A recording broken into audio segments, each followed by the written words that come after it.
bu ndaw de mu ngi am loo xam ne dégg nañ ko xam naa ne dina tiital ñu bari Mamadi Kurang mi nga xam ne independent candidate la woon si 2021 election si mu dal di endorse Halifa Sallah dal di bokka doy Mamadi Kurang mu ngi wax ne Halifa Sallah dafa war a step aside am na medium yu ko binda waaye dafa am loo xam ne dafa jaaxal ñun ñi su fekkee ne Mamadi Kurang dafa bugg a Halifa Sallah step aside loolu dañ ko waroon def through the party bara moo ñëw di open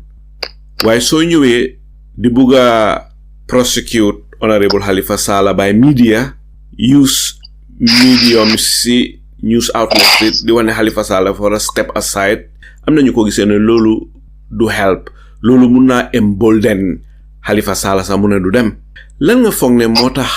Mamadi Kurang ñëw indi open wax ne Halifa dafa war a step aside. Thank you very much Alaaji si laajte boobu lu am solo benn lu ñu war a njëkk a establish man sa óoruma ndax Mamadi Kurang PDOIS la woon wala dafa dem affiliate to PDOIS time election bi lu tax ma wax ko mooy ne gisuma anything clear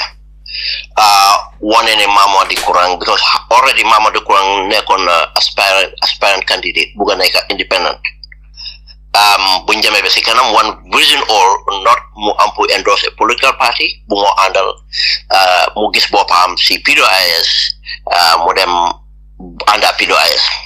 waaye lu ma gis yëpp gisuma benn official communiqué boo xam ne wane nañ ne Mamadi Kurang PDOIS la waaye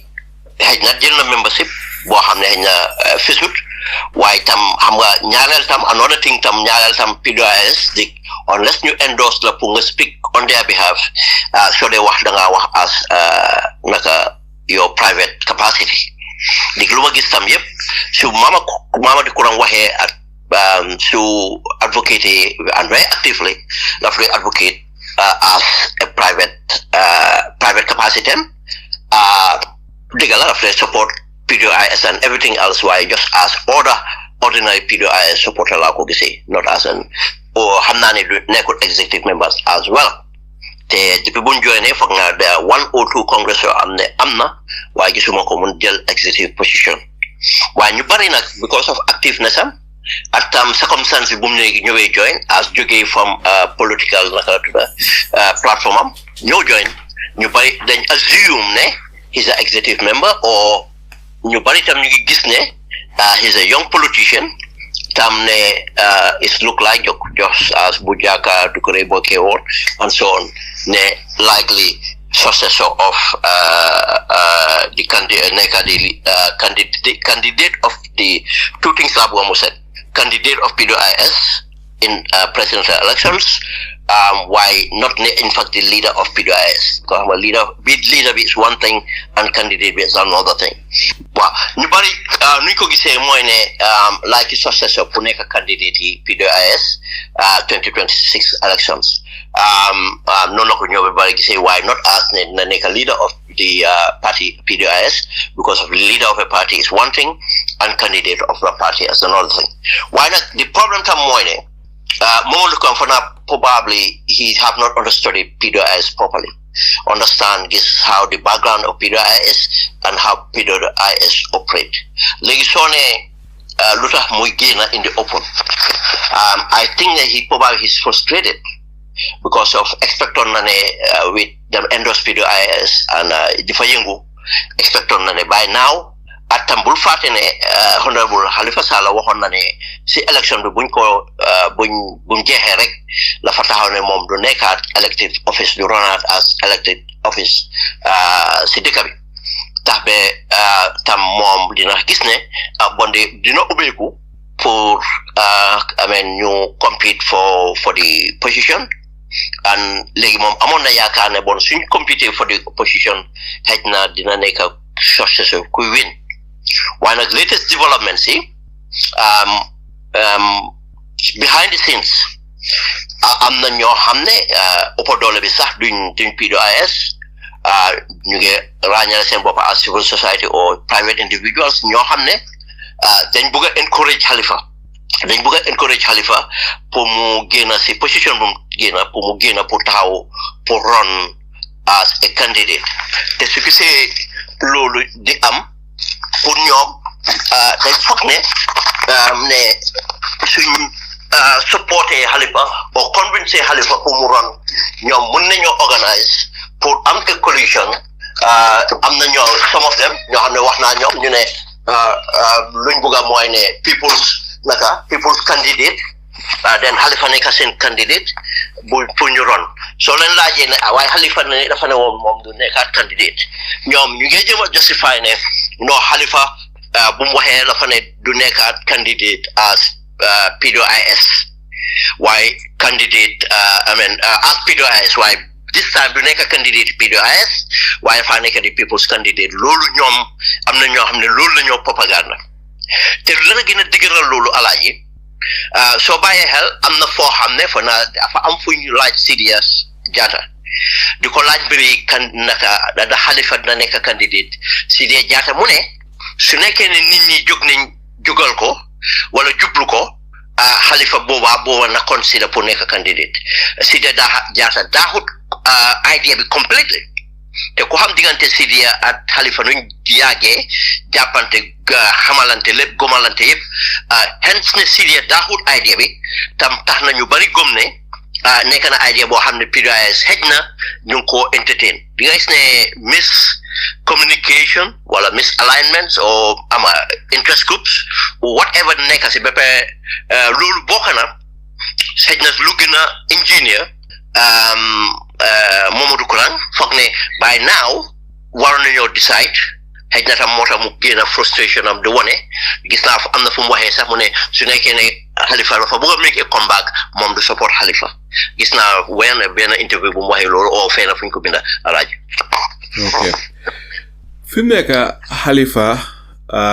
demoon na bay bëgg a retire from politics waaye based on QTV interview bi nga xam ne moom la fa def di wane ne bu ñëwut tamit ñit ñi war nañoo mun a toppa ko xam ne kii moom la jiital loolu Halifa wax yow la mooy si sa jàngat. non su defee si statement boobu rek alaaji di nga ne xam nga man lu ma dee wax mooy ne ñu bari bëgg nañ Halifa ba nga xam ne duñ dee bëgg a gis Halifa gisuñ Halifa as a politician dañ jàpp Halifa as just an intellectual boo xam ne amul benn political interest te loolu digal ku amul political interest doo jiite political party ku amul political interest doo aspire pour nekk political candidate ba nga nekk political presidential candidate nga nekk presidential candidate nga run elections now alaaji because of soo bàyyee xel Halifa génnut daaxa wax bi completely ne man maa waxoon ne du ma musa ron again as a thing and all those people ñuy ekkati wax bi I want them to rest it down ama interest dina make sure ne naa taxaw continuer seet suñ gisee wala whatever it is or whatever put that person or support that person alaaji loolu moo doon categorically very clear but answer bi ba tey di nga feel na it's a political answer as an analyst I will the whole is a politician that said this and then we have to really wait and see whether betay ñuy campagne di wax lii or ñu ko ekkati because lu ma wax mooy ne su Sidiya waxee la fa whole way te alaaji su nekkee ne tam another point tam soo bàyyee xel alaaji ñaata 1 year ñaata kañ la election 2026 December in 1.5 year time ñu ngi 2025 different alaaji daanaka 1 year 8 months or something like that alaaji for any party na pour pare by now alaaji at least especially su nekkee ne is amuleen benn idea of kuy nekk candidate alaaji foog naa ne you are not in a good position by now waroon nañoo make sure ne identify nañ successors whether kañ naka lañ ko defee yëpp ñoom seen internal politics war na ko wane seen last congress war naa gën a wane loolu waaye loolu yëpp mu ngi ina hangin and moo tax tam doo blame Mamadi Kurang su génnee dine ama like ne Halifa la fa declare boppam out or something like that ba noonu laa ko gis li nga xam ne moom la Mamadi Kurang wax ndax dafa firndeel ne diggante Mamadou Kurang ak honorable Halifa Sallah diggante bi rataxut maanaam dafa ñagas ndax Mamadou Kurang daf doon wax rek pour loo xam ne lii moo gën si parti doy bi lan moo si sa gis-gis. I don't think it's a personal thing. Nekku diggante mbiri Mamadou Kurang at Halifa Sallah. But again, so ko xoolee another way di nga ni loolu la nit lan this is the mistake boo xam ne always mu ngi xew Gambia. Political parties are known for their leader. yaa ngi bàyyi loolu xel tey everybody soo waxee PDOIS dañ naan Halifa Sallah apart from Halifa Sallah even Sidia Jatta Musa naa nekk leader léegi daanaka doo ko déggaat o doo ko gis or anything foo dégga hardly nga gis Sidia Jatta génn alone make a statement any statement we génn mu ngi génn to Halifa just as léegi di nga gis the speculation with them with UDP and everything else yooyu ñëpp a ngi recognize ne UDP Ousainou Darboe and apart from ne Ousainou Darboe léegi because of long term defin ñu bari nga speculate ne waaw ama mag na whether or lose na elections now younger ones yi ñu ko bugga te loolu sax lu ko gën a indi ku mel ni ñoom Talib ñu ngi pour seen tànkay si kanam loolu gën a indi uproar bi and nit ñi xalaat ne Ousainou will be out but if not Ousainou ngay xool as the candidate moo tax ñu bari recognize ne Ousainou will be the candidate soo ko xoolee tey apart from SFR, you don't hear anybody else. I mean, Tegala is a new party or it's a new movement or whatever you call them. But Mom Ringaham, to show so much you need no continue, but SFR Ringaham.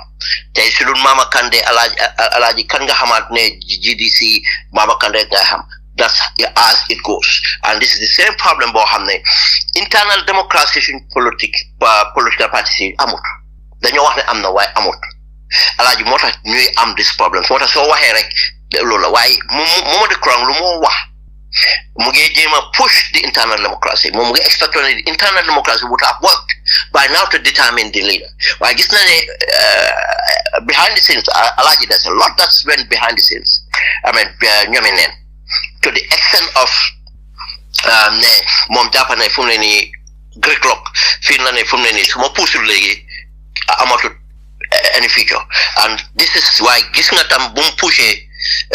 nakala to Swaibu honorable Swaibu Gainana push back I mean push back on what about candidature push back about ideology because Mamadou Kurang push dine munulo am system change fek amulo regime change would have to come first you know you debate about lolo the so say Kurang do wax regime change legi mu ngi wone ne la fa ni dañ ni pour change leadership in order to get into government and muna change the system lila mo jema articulate and I mean one way or the other fofu la taw these are the issues yoo xam ne moo nekk di dem on with PDOIS right now. Kurang mu ngi suggest Swaibu Touré kan mooy Swaibu Touré si ngaatal. Daf ko suggest. Waaw ne Halifa should hand over to Swaibu Touré waaw Kurang wax na ko. Okay Swaibu Touré is a long term PDOIS member, executive member, MP for Woolley, one of the Woolies, Moki, Nakala to the city, and you're Neka Woolley, from Islam Munuma Defense constituency. Why mom locally this time round with all the money that Barrow put in Woolley, mom safe na sitam, motor models what as MP. For be my second term as MP for second or third term as MP, yeah. Why li nga xamne mom la Mamadou Kurang wax du ñaaka dina am ñeneen ñi nga xamne ñu ci yeneen parti ne waaw ñun tamit ni leen wara def di te doy problème bi ñoo face is not a doy problem it's a Gambian problem mu nekk problème bo xamne parti ci yépp in this way or the other ñu ngi experience a similar problem ba taxna warna am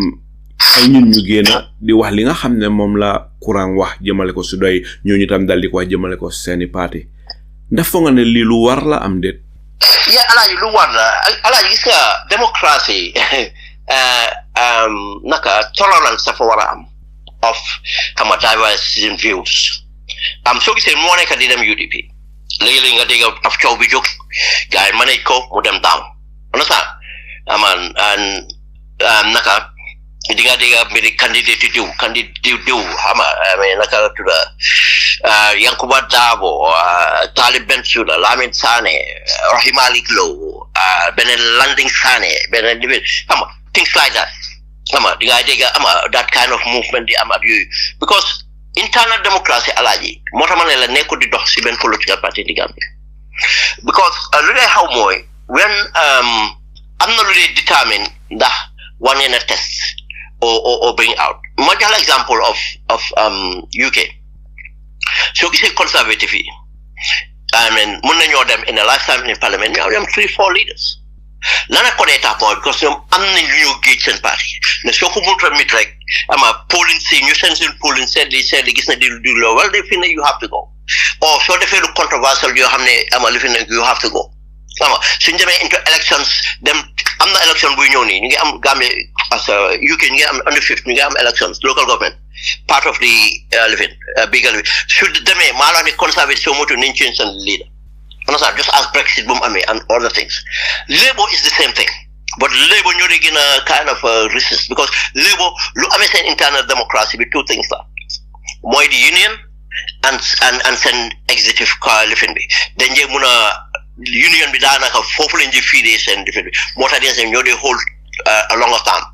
hard di nga gis Labour change mid term ñoom nañ dem into election su njuusee rek nag kooku moom du dee xaar sax moom mooy designal boppam the only time Labour am that challenge mooy bu Tony Blair demee popular ba 2 times 3 times waaye soo gisee loolu amoon tam because Tony Blair fa defoon deal ak Gordon Brown before Gordon Brown back ko pour mu nekk a candidate reform candidate because of two sides of Labour moo amoon da nga amoon old Labour and new Labour new Labour mooy lu ñoom Tony Blair ñoom Gordon Brown ñoom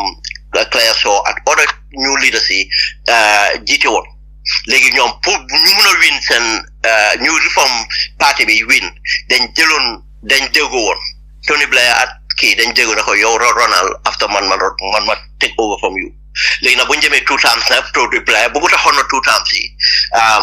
coow bi si la jóg waaye after Tony Blair tam gars yi push union bi push executive committee bi push Tony Blair am pour wàcca moom tam Gordon Brown jël waaye nag internal party dispute boobu dafa taxoon Labour am problem Gambia nag this is the problem because of party boo xool rek however diverse or noo ko xoolee rek alaaji des a mechanism soo ko xamut mechanism moom mooy determine how they change their leader waaye nag su ñëwee to léegi because léegi yaa ngi am more young politicians ñoo xam ne loyalty boo xam ne old politicians yi ñu ngi koo am seen leader nekkul si ñoom soo xoolee tey UDP ñu ngi am lot young politicians yoo xam ne loyalty boo xam ne old politician moom lañ am si Darboe aussi ku mel ni Amadou Sané loyalty bu moo am si Darboe ku mel ni other senior party ñoom aji yam seka ñoo am si Darboe fekkul si ñi nekkul ne loyaluñ de but seen generation at seen temperament aji they are young people dinañ wane seen ambitions dinañ wane seen views xam nga dinañ politique behind the scenes xam nga pour mun a indi that change one way or the other dañ ko gis the same thing nga am PDOIS loo am mooy xam nga daanaka aspiring leaders yi yëpp daanaka after dañ withdraw in a sense mooy ne gisuñ seen boppa ne they would am nañ opportunity to succeed kii naka la tudd Halifa because there's no grooming within the party xam nga there's no process boo xam ne mu ngi in place nga xam ne gis nga new leaders di emerge all the time soo xoolee executive bi hardly nga gis anybody else different xam nga seen executive bi daanaka am ida xamuloo leen ñoo xam mooy ñoo xam rek laay nekk waaye doo gis young people ñoo xam ne ñu ngi leen a teg positions yoo xam ne di nga xam ne these people are likely to live courant bu mu ñëwee moom dafa assume loolu bu mu ko assume moo tax mu foog ne mun na moo succeed Halifa ama or something else léegi di nga gis loyalty boo xam ne moo nekk si Swaibu doo ko mos a gis mu génn di put pressure or def anything to put pressure nobody else I mean CDI is not likely to want to be a leader again ñoom Sam and other people they are not likely to want to be leader again then kan fa bëgg a nekk leader I mean Ken and then lii moo ko indi tension bi but su nekkee ne it was the responsibility of the party am a mechanism in place to bring in boo soo xoolee PDOIS alaaji from time Jawara from in 1994 la fa kind of la fa joxe a break to their advancement then from there on lu xew mooy ne most of ñu want to fit in pour ñëw to the top to the new leadership after dañ toppa seen academic lifin yooyu politique bi melatuñ si noonu understand and party bi defuñ anything to bring that up. Party bi is your responsibility to motivate young leaders to come up by prepare sa bopp am strategy boo xam ne di nga dangaa toog PDOIS dangaa toog léegi amul benn chairman position buñ lifetime yi baro yëpp apart from KMC and gis nga seen candidate bi he did worse than independence kii ba naka la tuddaat Banjul why PDOIS musu ñëw try pour nekk mayor Banjul di nga xool ne environment Banjul di nga foog ne di could have tried man last election maa ngi ko doon wax ak ñeena ma ne why not kii naka la tudda the former MP ko interview kero naka la tudda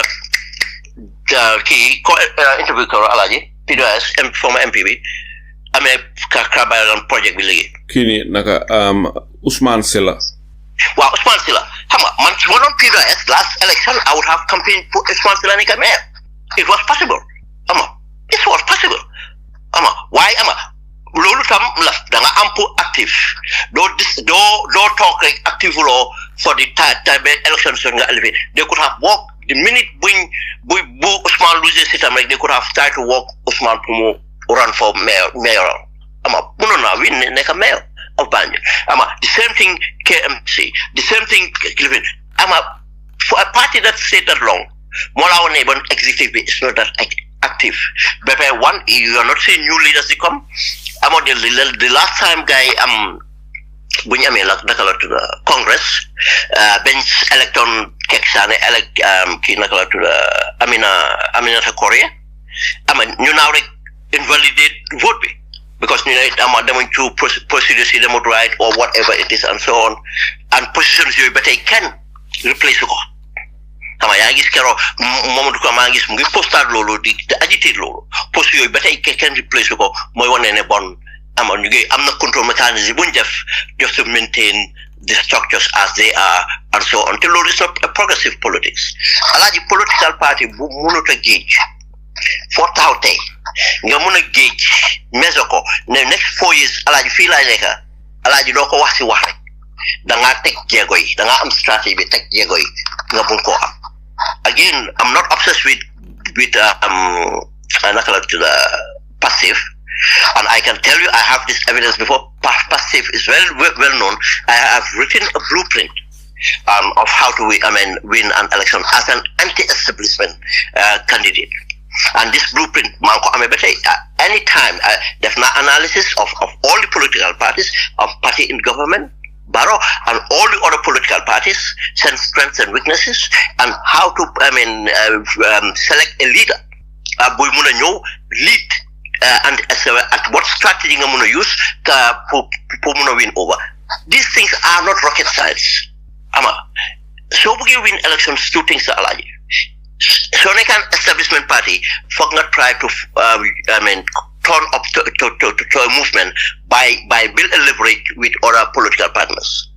One. So or nga jël time to build a movement nga nekk an anti-establishment because so believe loolu moo la mën a win loo elections and loolu moo la mën a relevant loo sustain as political party if not party bu ko defut Alaaji di nga die out te lan mooy des the two main political naka la tudd mainstream ñooy des ñu si jësee dañoo ne marginal soo gisee United Kingdom problème boobu lañ am Labour conservative waaye yaa ngi gis right now the pollings and polling bi at yëpp tey yaa ngi am lu ñoo ay reform Alaaji and people will be shocked reform suñ moytuwut ñu nekk di second political party by next government te young living la they are far right but ñu ngi dañ am strategy as anti-establishment Alaaji gis nga Germany tey anti-establishment bi gis nga fuñ egga because dañ am strategy gis nga Sweden fuñ egga gis nga Trump naka la ñëwee because Trump ñëw dafa take over the conservative in America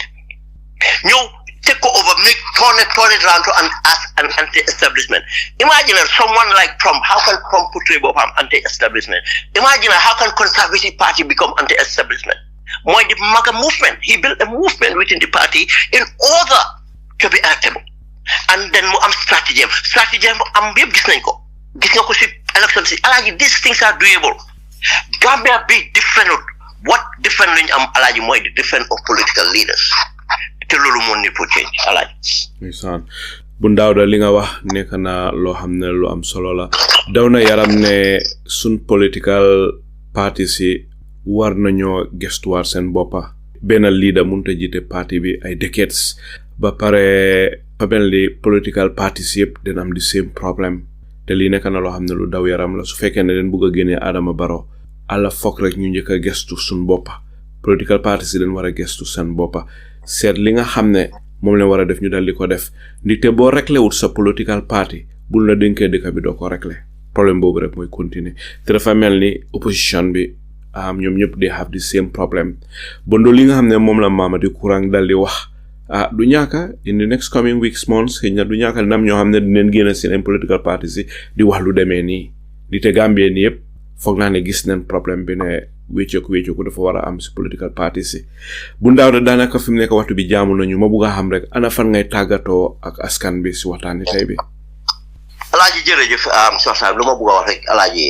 waxtaan bu am solo te bugg naa rek Gambien si understand comme luñ jëkk a waxtaan biri Barrow ak alliance am nuñ ko waxee du dara Barrow bugg a toogaat la wala bugg a NPP toogaat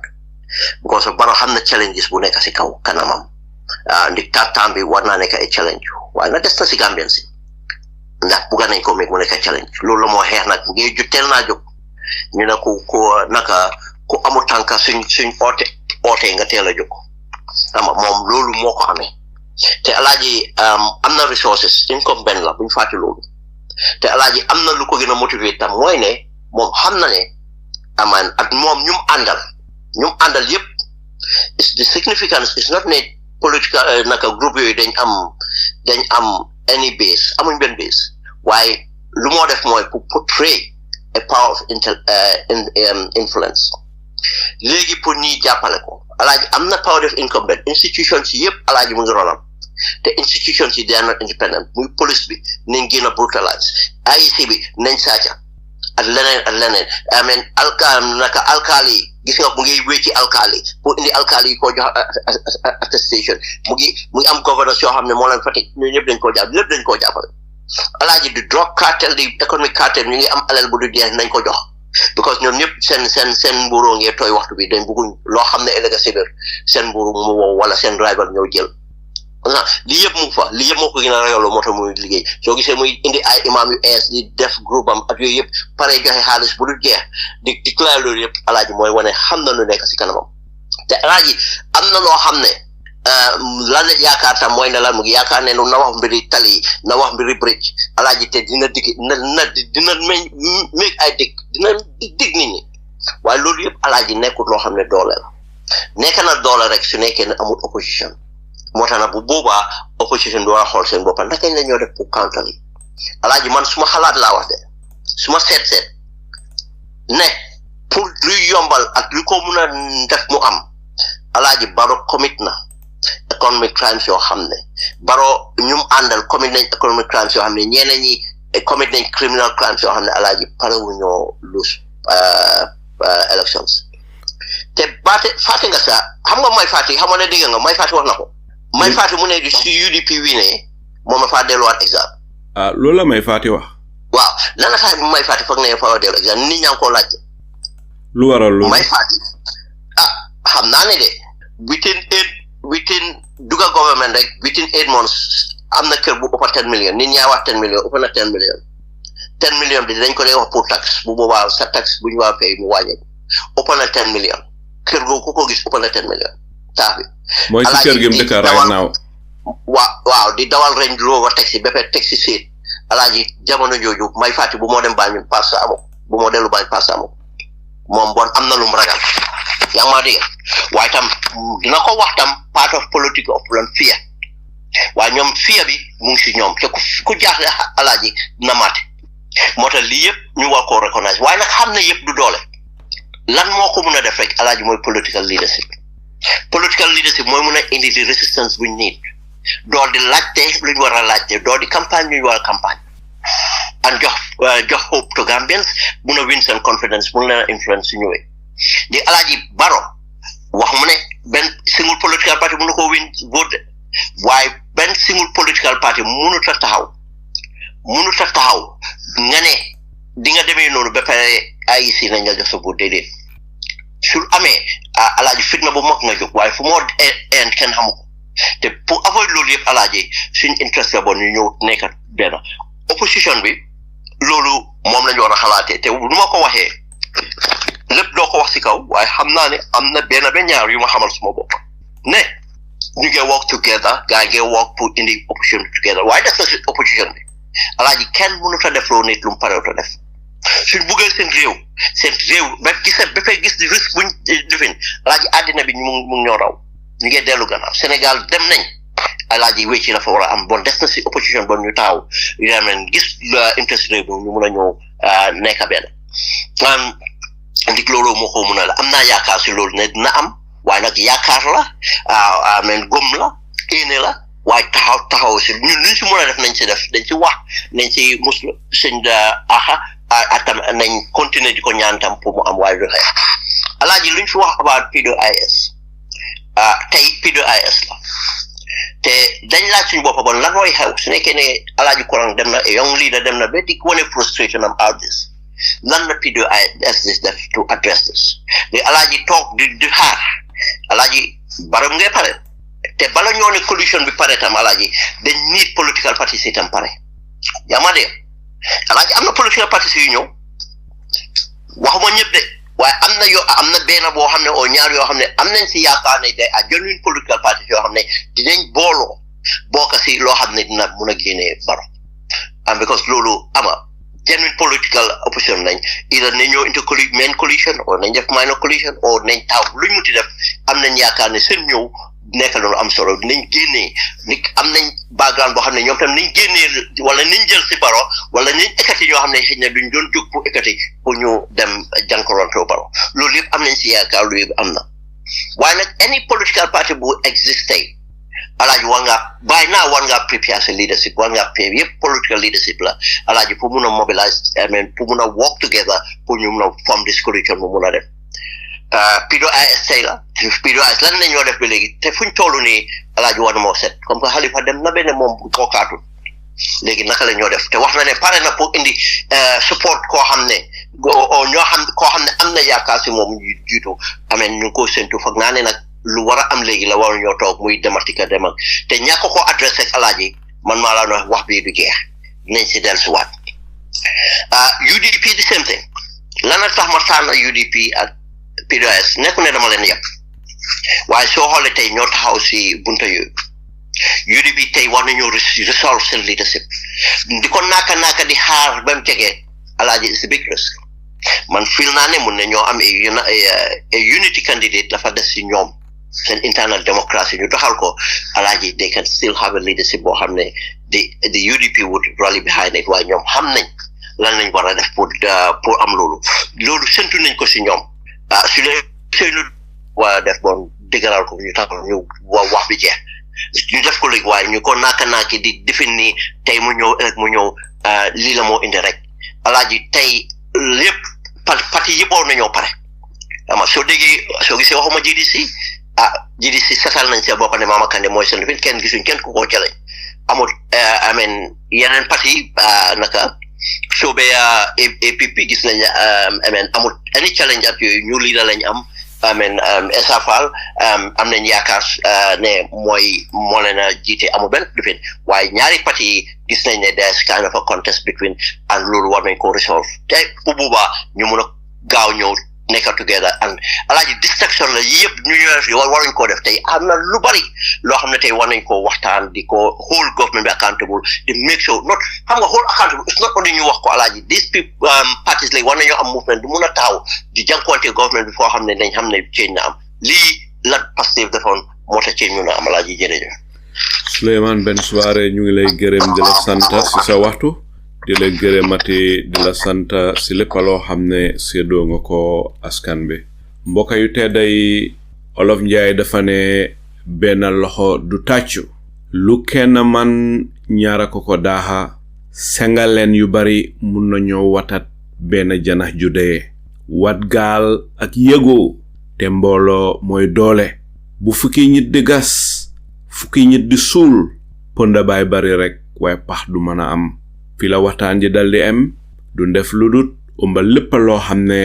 Suleymaan Ben Suwareh waxtaanee na ko fii daldi leen ko jébal daldi bàyyi waxtaan ji mu continuer daw ci seeni xel yéen Gambian yi yéen yéenay àttekat yi nga xam ne yéenay àtte lépp loo xam ne dégg ngeen ko fii di leen gërëm di leen santa ci déglu bi te yal na ndimbalab yàlla wàcc ci réewub Gambia seeni mbokka Saliu Njaay salaamu aleykum wa rahmatullah wa barakaatu waaxiru daawaana an alhamdulillahi rabbil alamin